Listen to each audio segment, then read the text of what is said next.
沈んだ遺跡や幽霊のような難破船、失われた街、これらは架空の冒険小説に登場するだけではありません。海面下にはかつて人々が歩き回っていた廃墟やそれ以前の時代の芸術品を積んだ難破船などがあります。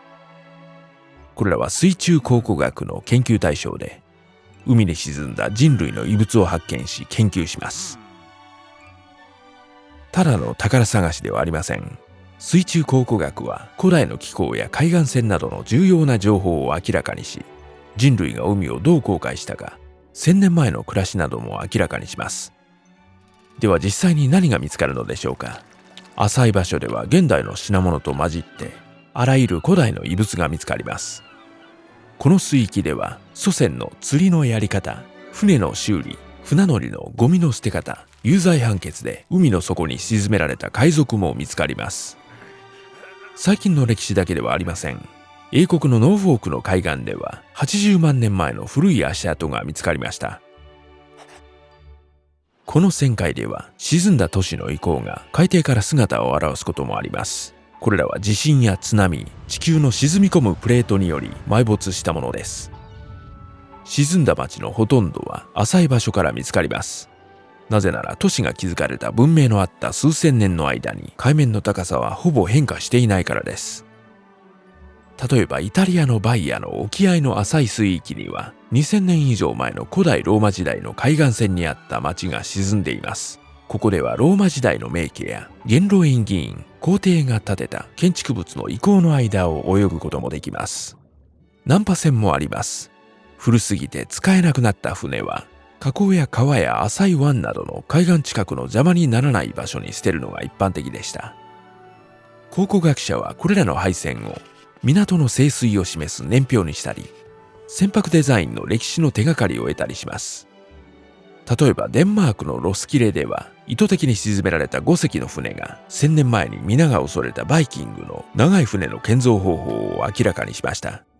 もう少し深く進むと古来の港や埠頭などの人類の建造物がある最も深い水域にたどり着きます。嵐や戦争、衝突で沈んだ船の残骸がさらに見つかり、今日でも多くの沈没船が発掘されます。例えば黒ひげの海賊船は18世紀の海賊の生活の秘密を教えてくれます。15メートルよりも深いところにはより保存状態の良い沈没船があり、例えばアンティキテラ島の沈没船は紀元前1世紀に沈んだものです。発見時、この船には塑造や貿易用の積み荷、それに世界最古のコンピューターが積まれ、これはアンティキテラ島の機械という謎の装置で天体の動きや月の満ち欠けを追いかけられました。これらは考古学者に古代ギリシャ人の知識について重要な情報を与えてくれます。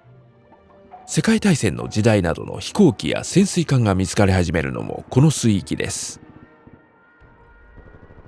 60メートルも潜れば人類史上最も古く珍しいものを見つけられます。5000年以上昔には多くの乾燥した陸地がありました。当時は氷河が水を閉じ込めていましたが、今ではそれが大量に海に流れているからです。人類の祖先はこれらの土地へと広がり、そのため海底には野営地や石器、捕まえた動物の骨などが見つかります。